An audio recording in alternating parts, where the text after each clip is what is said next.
Yeah, the Jitsi crashed when I loaded that page. So you're saying something about the SIP dialog, Ron?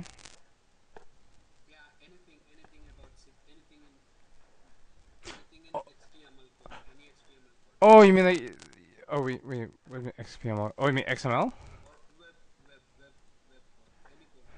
But then, I mean, like for SIP, I didn't understand how it was that you meant to apply it to SIP.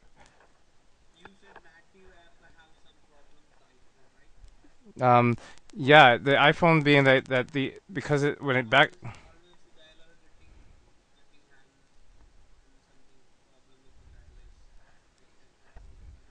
Yeah, because they go to sleep in the background.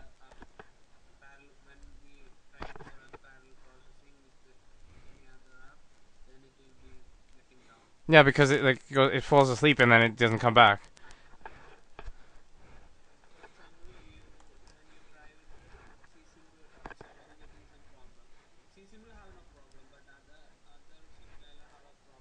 Is there a CSIP? Um, yeah, yeah, CSIP simple. I know that I'm using one now that's kind of worked, but that you're right. It's always been sort of an obstacle to people actually adopting it for replace their phone because it's like not reliable yet. And I wonder, like, do you know why you said most of that reason was? Is it because of like in Android? I think it's a different reason why, right? Uh, because you're saying that say in Apple though in iPhone, like when I think that the main reason.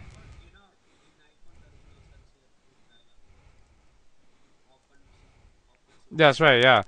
And even Lin phones, like I was reading that the reason why is even if you use TCP for the SIP, that it still will even because that it becomes not the problem that the problem is not the NAT anymore. The problem is then that uh, sorry, it's not the problem that the program falls asleep and then it loses the connection, but yeah, it's just that it has to be the same. Like that, the server has to wake it up with the same session or something like this, and it's like that iPhone doesn't like it's not it's ignoring everything else, even if it's TCP that the connection's open. So I wonder like, is there a way around that? Like what methods are people are say Skype? Let's say what is Skype doing to in order to try to to try to keep alive a connection reliably. Because I guess Skype, Skype always manages to stay on top of things. um, and then I know that maybe there's some element that Skype and Apple are working together to try to eliminate other people doing it.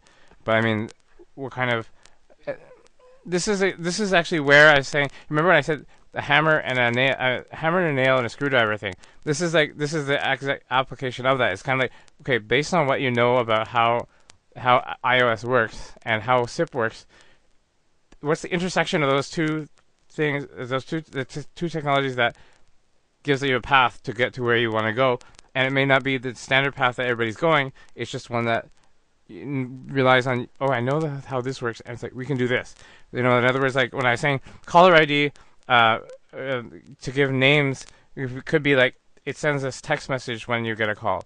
Like say the server would say look up the CNAM, and then it sends out the text part of the caller ID by SMS, for example. And that's how I was saying that I would implement like a caller ID name thing. Um, and in a similar way, it's like well, it has to be in kind of, especially in this climate where